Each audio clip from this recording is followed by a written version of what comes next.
Before we get into today's show, let me tell you about HubSpot. If you're hustling in the trenches to build a business or bootstrapping one of your own, let's talk about an AI-powered tool that can lighten up your workload a bit.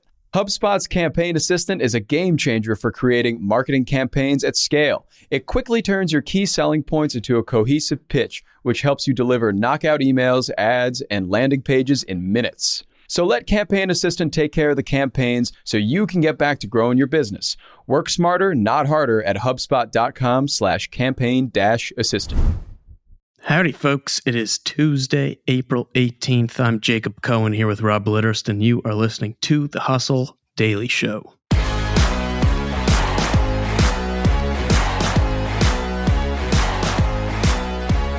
No cap. Today we're talking about Gen Z's spending habits. They're coming out of the pandemic. Some have been saving up. Many have been spending. What are they spending money on? We'll get into it. But first, let's take a quick look at what else is happening in the world of business and tech. Let's get crack-a-lackin'. Rob, what are you looking at? The first thing that's on my radar today is Ryan Reynolds, aka the investor with the Midas touch, is back.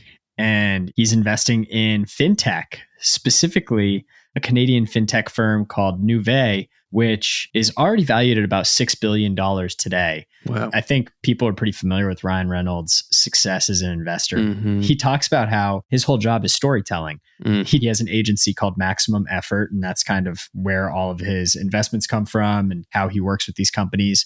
And he said their job is not necessarily defined as financial investment, but emotional investment. And honestly, I just think it's a genius way for an actor to kind of expand their brand on screen. All of his commercials for Mint Mobile and Aviation Gin are so memorable. I think he's kind of showing the pathway for how actors can monetize their likeness outside of the silver screen. Yeah. Well, I'm almost forgetting he's an actor at this point. Right. Yeah. I like to think that he's actually Van Wilder and that all of this is just a testament to spending 7 years in college. Exactly. What have you been taking a look at, JC? Well, I've been taking a look in the mirror, or I should say, Lululemon has been taking a look in the mirror. Lululemon is reportedly considering shedding some weight through a sale of Mirror, which is the connected fitness brand, hardware, product, and technology it acquired for $500 million in 2020. The company has reportedly missed Lululemon's sales projections for the brand, for the product, and they've been pivoting towards more of an app-only subscription fitness business model option for the Mirror brand. Of course, it's been a tough time for all these kinds of companies. Peloton stock is down around 95% from pandemic highs, so they're looking to shed some weight. Well, also, we're looking beyond the veil. Selling 1/3 of U.S. wedding dresses wasn't enough, apparently, to keep David's Bridal from its second bankruptcy filing in just 5 years. Retail locations will stay open and orders will be fulfilled while the company's assets get sorted. In 2022, by the way, around 2.5 million weddings were held in the U.S., a 4-decade record. But the move towards more casual attire has hurt the business. Ahead of the filing, David's Bridal said it planned to cut more than 9,000 employees through August. And in other news, no such thing as a free launch. Just 10 minutes before its scheduled liftoff, SpaceX delayed its first test flight of Starship, the most powerful rocket ever, or so we're led to believe. The conspiracy theorists in us theorize that Twitter Blue subscribers probably got to see the whole glorious thing, and that for the rest of us, they'll try again in a few days, so they say. And also, this was interesting. The internet continues to dunk on Netflix after its second ever live streamed event, which was a Love is Blind reunion. Some major technical difficulties and failed to ever actually stream live. Blockbuster was quick to chime in on Twitter saying, "Remember renting VHS from us? You could start it on time, no problem."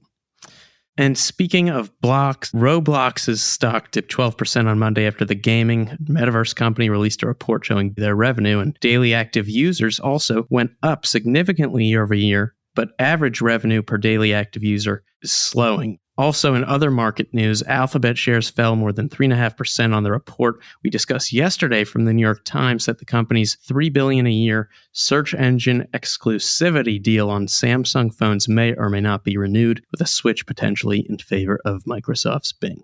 And with that, let's get to the main story.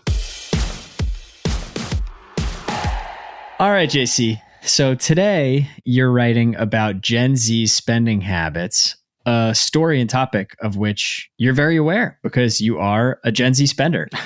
Yes. So what's going on with Gen Z? What are they spending money on? How do they spend money compared to other generations? I myself am a millennial. Right. What's different about Gen Z? It's interesting. Generational fears are a very neat thing, I think. I saw a funny report. I don't know, maybe it's not so funny, but a report that found millennials, for instance, are more afraid of credit card debt than they are death or war. So maybe you feel that way. I believe it. I am very afraid of credit card debt. Yeah. Right, there you go. So that's spot on. Gen Z, on the other hand, though, I don't think they are as afraid of spending.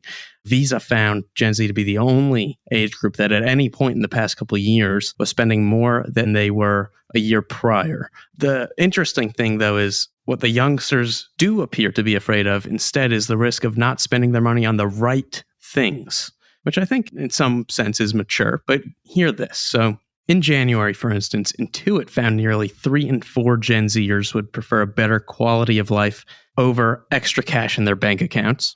Obviously, you can debate if that makes sense.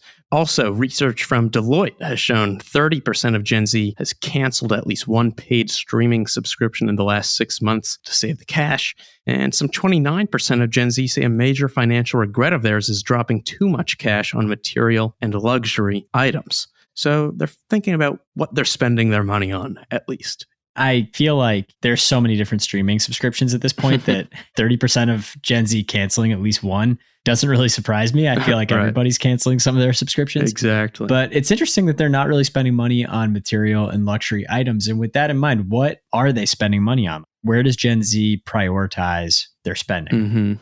Yeah, so think about it, right? You have this generation looking to live life to its fullest, focused a lot on mental health, work-life balance, a generation that had to sit stuck at home in high school and college for a couple of years over the pandemic. That's an interesting point right there. Right. And so if you put that all together, it might make a lot of sense to hear that they're spending a lot of money on leisure travel. Interesting. So some interesting data from Morning Consult, which found 52% of Gen Z adults are now frequent travelers 3 or more times a year versus 41% of Gen X and 35% of baby boomers. Another interesting stat is that 46% of Gen Z adults plan to travel internationally, and 15% say their next trip will be longer than 2 weeks, which are both the highest share of any age cohort. Wow.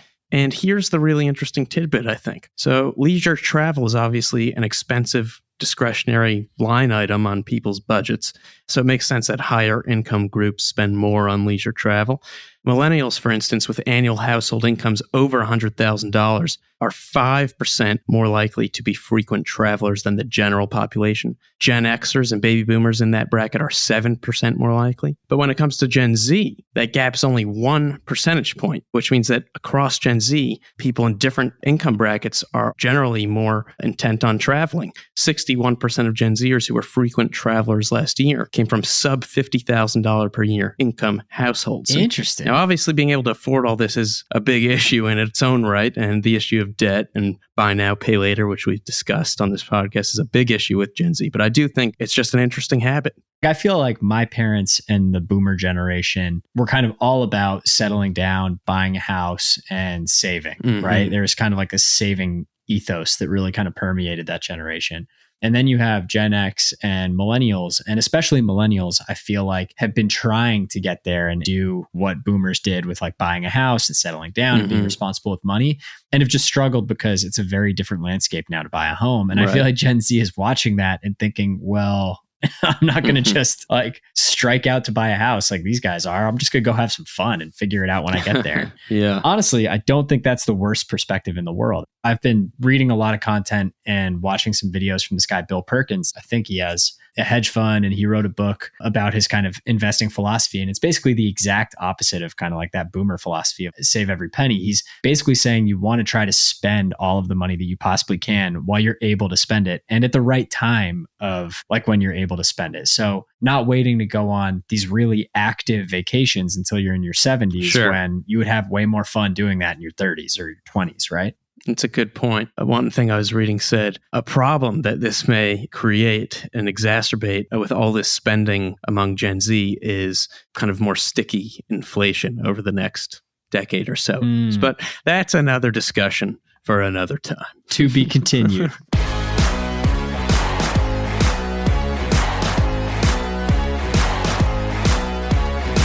All right, bada bing, bada boom. That's going to do it for us today, folks. Thanks for tuning in to the Hustle Daily Show. We're a proud part of the HubSpot Podcast Network. Our editor today is Robert Hartwig. Our executive producer is Darren Clarke. We've got a lot more tech and business coverage in our newsletter. If you're not subscribed, you can sign up at thehustle.co/email. We have a terrific Tuesday, and we'll see you tomorrow.